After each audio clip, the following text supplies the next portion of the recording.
For today's video, I thought we'd do something a little bit different to the usual trend, new in, haul, unboxing videos. I want to take this time to talk about the luxury items that I use almost every single day, because I want to show you guys that, contrary to some negative voices and naysayers out there, that luxury can be a sustainable choice. You can buy luxury with longevity in mind. And while bag wars and hauls are nice and everything, there are several key items that I will continually gravitate towards. I am a creature of habit, as many of us are, and as the quote, well-known quote goes, you wear 20% of your wardrobe 80% of the time. And I wanted to share what those are in today's video. I find it a bit fatiguing to constantly see people churning out new unboxings and hauls and things every month or so. Obviously, there is just a certain point where the gratification and the highs are great until it literally has a critical mass and you're just covered in stuff. But let's get into it. Let's start with bags. There are two bags, I don't know why I did that, it's two, not four, that I find myself gravitating towards probably far too much. I probably should start giving other bags more of a chance. First bag will be no surprise to many people. I know I've had opinions on classic flaps in the past. I should probably do an updated video actually on that, because it is a very nuanced opinion that I have on classic flaps. And this is my medium Chanel classic flap bag in this beautiful navy. It's almost got this sheen to it. This handbag I've had for like 3 years, 2-3 years, I believe. And it looks as good as new. What can I say? Not all Chanel bags are made equal. Some look a bit more scuffed up than others. Some in my collection, actually. But this one looks pretty brand spanking new. Of course, it is their flagship handbag. That is also why it's extortionately priced at the moment. It was already very expensive when I bought it. It was like almost £7,000. Yikes, I could not fathom spending that much on a handbag nowadays, but got it out the way. We got it out of our system.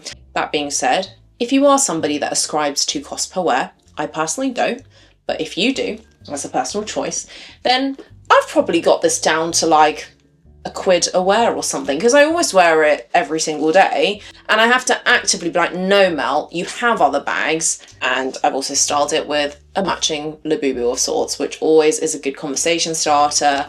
Now this handbag, despite its use, does not have much wear and tear at all, though on the inside flap you can see some light scratches, because I use my bags, you know, I'm not somebody that's going to baby them.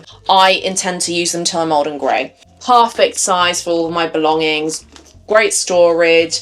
Yeah, the double flap is a little bit heavy, the bag is not the lightest bag of all, but it goes with absolutely everything. Spring, summer, autumn, winter, going out in the day, out at night, you know, it's very, very versatile and I love it. It is a classic, so I can't deny that. And then the other handbag that I have, is this Mona Gabrielle clutch. It says it's a clutch, but it does have a shoulder strap that is adjustable, so you can put it, you know, crossbody. You can do it over the shoulder.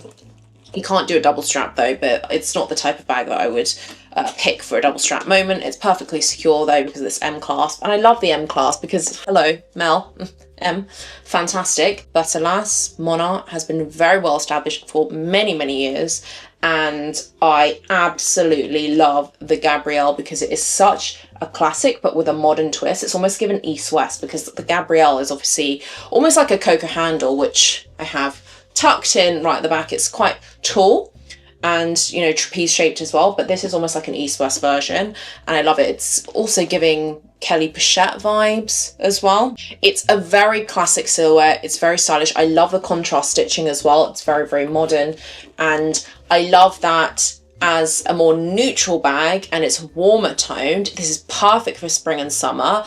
I don't have any other bags of this shade. I never really considered like this brown tan colour to be one that I could wear, that I could pull off. But as soon as I saw this, I knew I just had to have it. I also love the quality of the grain. It's incredibly scratch resistant. You cannot see any scratches. And I've had this also now for a year, almost 2 years.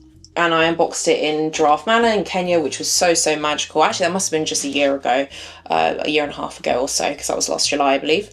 And it's been going strong ever since. Now, obviously, it's a lot smaller in terms of its like depth and its width compared to the Chanel Classic flap. Not that you'd be doing the same kind of comparison, right? But it does fit all of my essentials. Obviously the phone is the most important, your wallet, your keys, anything else is a bonus. I also like that it is quite structured, though it is curved here, so it's not gonna like warp out of shape. It has got a bit of give there. And it's quite inexpensive. I think I got it for like £3,500 at the time, or just under £4,000. This handbag is just a beautiful day to night handbag. It transitions really well. I love the clutch option. I don't have enough clutch bag or top handle options in my collection, so this one was much needed and very welcome. So those two handbags are definitely the ones that I use the most in my collection. Let's now pivot to jewelry, because I'm a creature of habit and you'll almost always see me wearing the same stack. Where would we be in an everyday luxury video with Mel if not to talk about the most basic item of all, my Rolex Lady Datejust. This was my holy grail watch. Look at that beautiful dial.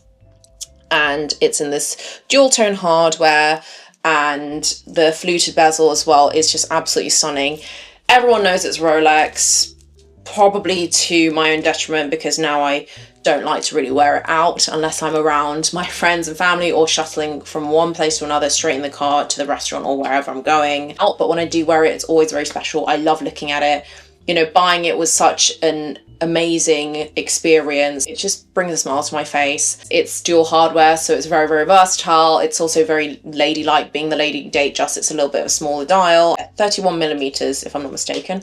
And I think it is a very classy option for a woman who wants a Rolex but doesn't want something too gaudy. You will always see me wear this until I get another watch. I'm thinking whether to get like a fully silver or maybe dabble into gold. I don't wear a lot of gold, but it would be cool. Or even a ceramic watch. So let me know if you've got any recommendations and I will peruse those, because I'm definitely looking to add more fine jewelry, more fine watches to my collection. We're just going to make our way from my left hand to the right.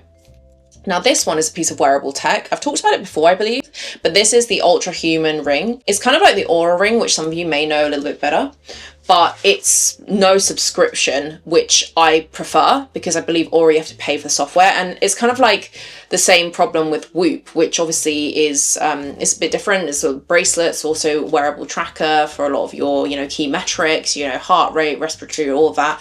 Obviously Ultra Human has all of that and then some. It even does like cycle tracking and whatnot. But what I find is better about the Ultra Human ring is obviously there's no subscription, whereas with the other ones that I've mentioned, they are redundant if you stop paying. It's just like a bracelet or a random ring. They do nothing.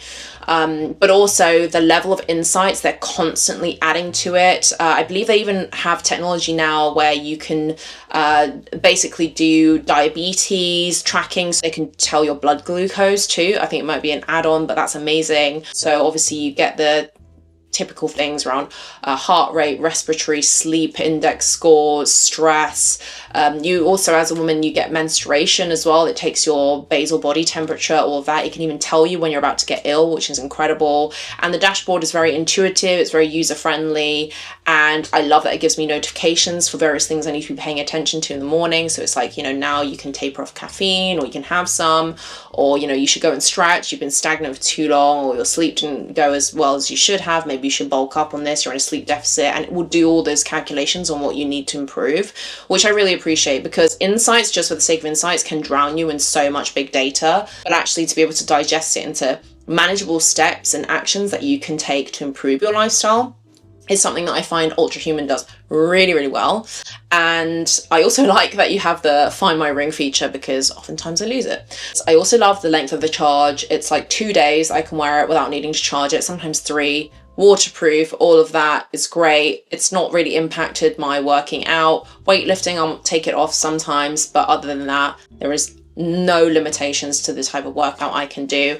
And I think it's just a nice lifestyle tracking device, which blends in with my ring stack, whereas some of the other ones are a little bit more invasive. Like Whoop is kind of like you wear it on your arm or you wear it on your bracelet, and it's quite big and clunky.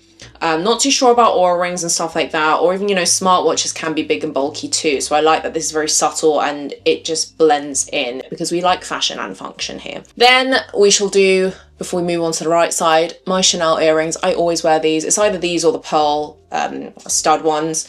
I love these so much. They are, let me just take one out, dual tone hardware as well.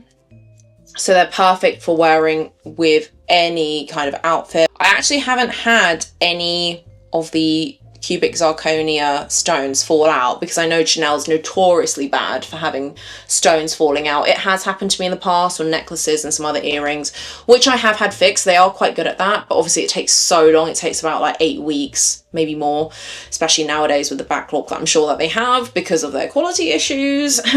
But I've had no issues with these. They look stunning. I love them. They're very lightweight as well. I believe they were super inexpensive at the time. I bought them for like £300 or £400 a few years ago. So I absolutely love them so much. Very, very classic, very demure. And then moving on to the other side, obviously I've got jewelry which is sentimental to me. So for example, I've got this serpent with a pearl in it, which I think I got maybe from Greece or something. Then I have this ring that I actually cast myself. I did, it was like a wax molding session, and I carved this yin and yang, and then there's 2 cubic zirconia stones in the middle. So it got fired by this woman who ran this like jewelry workshop. So this is really cool, and it's pure silver. And then I have an Hermes click clack. I typically wear 2 click clacks or even 3. I used to have a black one that got stolen because of the theft story. See previous videos on that. Then I had a white one, which I just cannot find for the life of me. That's my favourite one. It's got this beautiful print on it, and it was like a limited edition. So I do hope I can find that. Otherwise, this is the last straggler left. This kind of like orange pastel one. I love them. They're cheap and cheerful.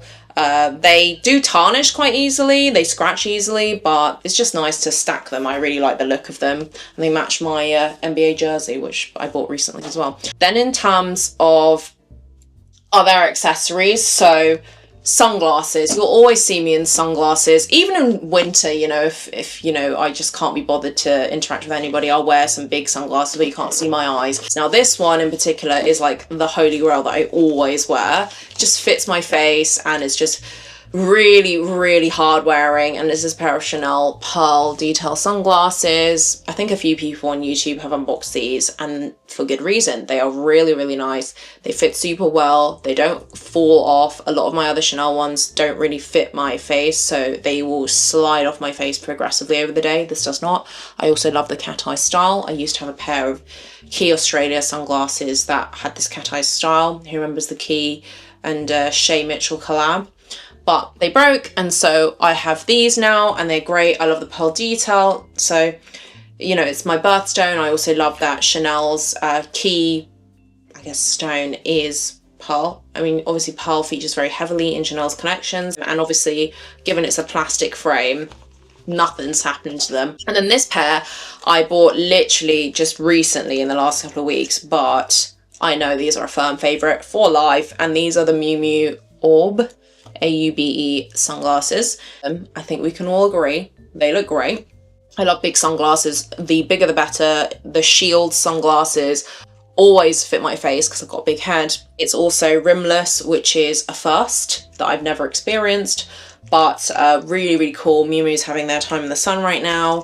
And I also bought this and the other pair of sunglasses. In fact, most of the things that I buy are like tax-free and discounted in some way. So that also gets the Asian senses tingling, because obviously I love a good deal.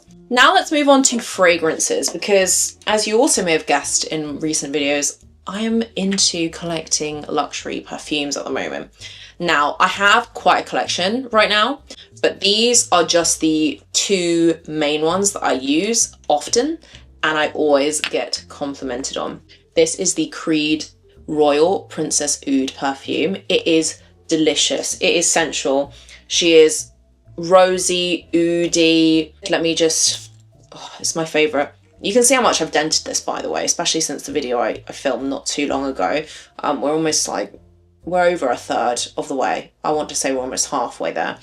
It is so nuanced. You've got floral scents in there. It's spicy. It is warm, super, super sensual. The oud is just divine. It's definitely my evening perfume, and this is like my daytime perfume, which is the Parfum de Marly Valaya. Very peachy, citrusy, but not in an artificial way. It's sweet, it's playful, it's fun, perfect daytime scent. I wear this when I go to work, and I'm not going to lie to you, I've had people stop me at work.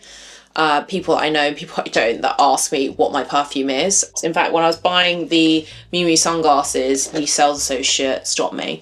And in fact, also in a pet shop, when I was buying stuff for Pebbles in New York, the sales associate asked me what perfume this was. It's such a yummy scent. It's not artificial, or it doesn't, you know, blow up your... And then finally, to round off this video, we're going to talk about footwear. I've actually got 2 pairs, but they're from the same brand, and they are the most versatile shoes I have in my collection, full stop. And the shoes that I'm referring to are the Passion footwear heels, the convertible heel. They are the brand that do them the best, to be honest with you. I don't know how I live life without them, to be quite honest with you. I've had so many events over the summer, weddings, holidays, dinners, parties. What pair of shoes do you wear for those kind of events, especially after a long night? Passion footwear have solved that issue. I've covered this in a previous video that was more of an in-depth review, but honestly, I've worn them so much since. They are actually dirty. I am not going to bring them close to the camera because you can actually see how bad they are. This white pair I've worn possibly the most, as you can see by the colour and the state of them, but they're very, very comfortable. They're very padded. Also, the options of the heels that you can switch in and out are just incredible. It's very easy to do once you get the hang of it. It does take a little bit of a learning curve, but it's very quick, and I love the different ways that you can personalize. The different heel heights and everything are a godsend. That's why I had to get 2 pairs. I love this rattan pair. These are really, really great. What I would say though is, in terms of wear and tear, maybe I'm just clumsy, but you do get a little bit of scratching on the side. I think there's some sort of paint lacquer on the heel, but obviously these are replaceable, so you can just buy the component parts, which is good. And obviously I have other heel kits and things to switch in and out of. I do think that it's worth it. They do fit a little bit on the smaller side, so I would recommend, especially given the convertibility part, that your arch obviously will get lower and higher and various things. Get at least half size bigger. You will not regret it, especially if you're ordering from abroad. It's not easy to return them. So I got them in a US 7.5, I think, and they fit perfectly. And I'm usually a UK size 5, I believe, or 5.5. Get them on sale though if you can, and you can thank me later. Anyways, those are all of the luxury items that I use pretty much every single day. I would love to know which one was your favorite, or which ones are the items that you use every single day and why. Thank you as always for watching, and I'll catch you in my next one.